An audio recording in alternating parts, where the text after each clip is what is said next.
débarque et étale son pouvoir. La puissance de l'ombre s'installe. Non, ne résiste pas. Kevin, Nasty, bonsoir. Bonsoir. Bonsoir. Merci d'être là.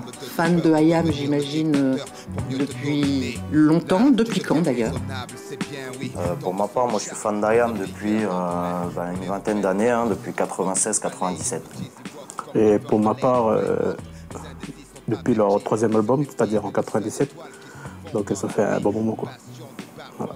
Comment est-ce que vous êtes tombé dedans? Alors, comment je suis tombé dedans? On va dire que c'était par curiosité. J'avais demandé à un copain de classe, j'étais en troisième à cette époque-là, et je lui ai demandé, je ne sais pas c'est quoi le rap français. Alors, du coup, il m'a dit, demain je t'emmène à un CD. Et le premier CD, mon tout premier CD, c'était IAM, l'école du micro d'argent, le troisième album. Et après, du coup, ça a été un déclic. Je suis tombé, c'est un coup de foot, quoi. Nasty? En fait, un peu pareil que Kevin. Je connaissais un petit peu avant leurs premiers albums qu'ils avaient fait de la planète Mars et puis Ombre et Lumière. Je connaissais quelques titres. J'aimais déjà bien, mais j'étais pas un grand fan. Et quand l'école du micro d'argent est sortie, là, c'était l'explosion. Ils ont mis tout le monde d'accord. Puis surtout parce que tous les grands frères au quartier, tout ça, tout le monde disait que c'était une tuerie, quoi, tout simplement. Assis en tailleur, voilà des heures que je médite. Sur ma montagne et je n'arrive pas à faire le vide. Je focalise sur le diaphragme, j'augmente mon énergie. Réveille la bête qui dans mon âme est tapis. Je viens de terminer ma préparation mentale. Ils vont goûter à l'incomparable style du Serval. Le souffle des quatre vents décuple ma puissance. De longs mois de travail ont exacerbé mes sens. Au début, j'écoutais juste la bande son. La bande son, elle était vraiment entraînante. Ensuite, je me suis intéressé aux paroles. Et du coup, au final, c'était comme si c'était un cours de français. Ça m'a ouvert un peu, en tant que Kanak. C'était un peu difficile à l'époque de parler français. Alors, du coup, IAM m'a remis dans le droit chemin, on va dire ça comme ça. Ça m'a donné envie de parler français. Mais franchement, les paroles d'IAM, ça fait du bon dans mes oreilles. Ah ouais, les paroles, ouais, carrément. Ça nous parle en fait parce que, en tout cas moi personnellement, ça me parlait beaucoup parce que ça reflétait ma vie, la vie au quartier, la vie de nos parents quand ils parlent des travailleurs par exemple. Et puis c'est super bien écrit. Et puis je pense aussi qu'à l'époque, ça a été les premiers à faire du rap sans venir de Paris. Et ils ont créé vraiment un style, quoi. Il y a vraiment un style rap marseillais avec une musicalité qui est propre à IAM ou à Marseille. Et puis après, au niveau des paroles, je pense qu'ils font partie des tout meilleurs. Sans cage, sans filet, sans même une ligne blanche. Pourquoi pour lui c'est l'équitation? Pour moi les bastons, pour lui la coque. Pour moi les flics en faction. Je dois me débrouiller pour manger certains soirs. Pourquoi lui se gave de saumon au lit de caviar? Certains naissent dans les choux, d'autres dans la merde. Pourquoi ça pue autour de moi? Quoi? Pourquoi tu me cherches? Pourquoi chez lui c'était Noël ensoleillé? Pourquoi chez moi le rêve? J'aimerais savoir quelle place ce groupe IAM occupe dans votre vie. Est-ce qu'il y a eu une forte résonance dans votre quotidien? Pour moi, une place surtout dans ma tête et dans mon cœur, en tant que fan du hip-hop.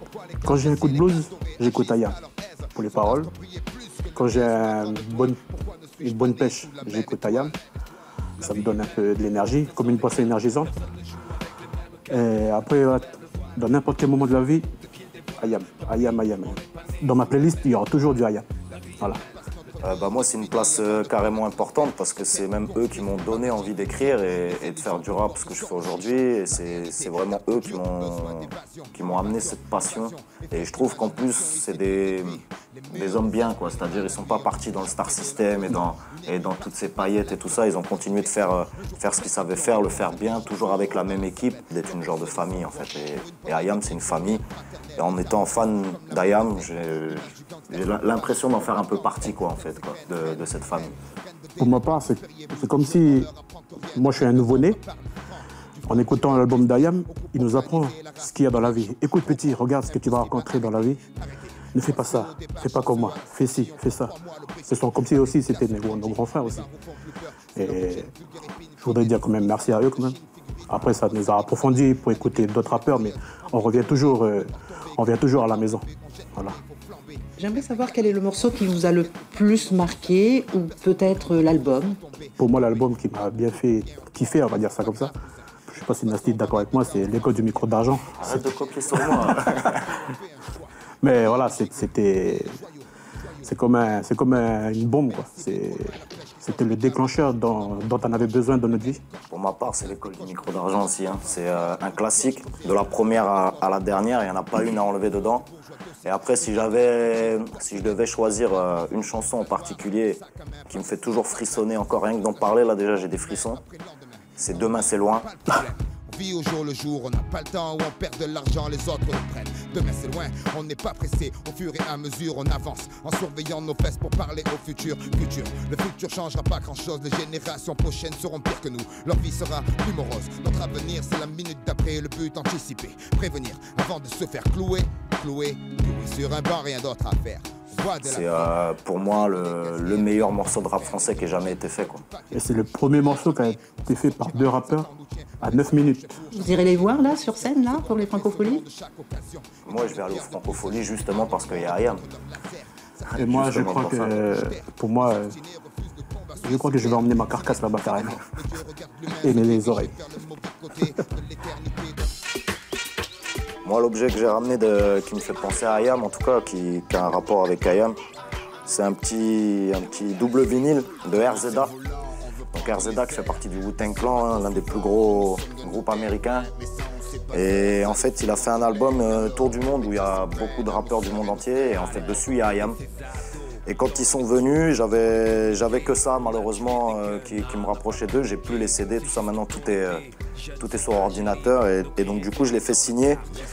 Je l'ai fait signer par les membres d'Ayam quand ils sont venus en 2014. Et je l'ai fait signer au nom de mon DJ de l'époque parce qu'il était fan de ce vinyle. Il voulait absolument que je lui donne. Je voulais pas lui le donner. Donc, du coup, je l'ai fait signer quand même à son nom. Donc, voilà, il y a Keops, DJ Keops, Imhotep, qui est leur ingénieur son, et puis Shuriken qui a signé. Voilà, pour moi c'est Ayam, quoi. Il fallait une petite trace de... Bon, c'est pas une nouveauté, c'est MP4. La particularité, c'est que j'ai carrément mis l'album L'école du micro d'argent. Donc partout où je vais, il est toujours sur moi. Avec quelques derniers albums aussi d'Ayam. À l'époque, c'est vrai qu'à l'époque, c'était des Discman. Je me rappelle. Et voilà, c'était un peu, je vais pas dire encombrant, mais il fallait tout le temps changer de CD. Ouais, c'était lourd dans la poche. Bon, avec la technologie, tout est numérisé. Et puis, il y a à peu près 2-3 albums Ayam dedans. C'est la base, en fait. Et voilà, avec quelques playlists. Voilà, c'est mon objet du jour. Merci beaucoup les garçons et bon concert. Merci.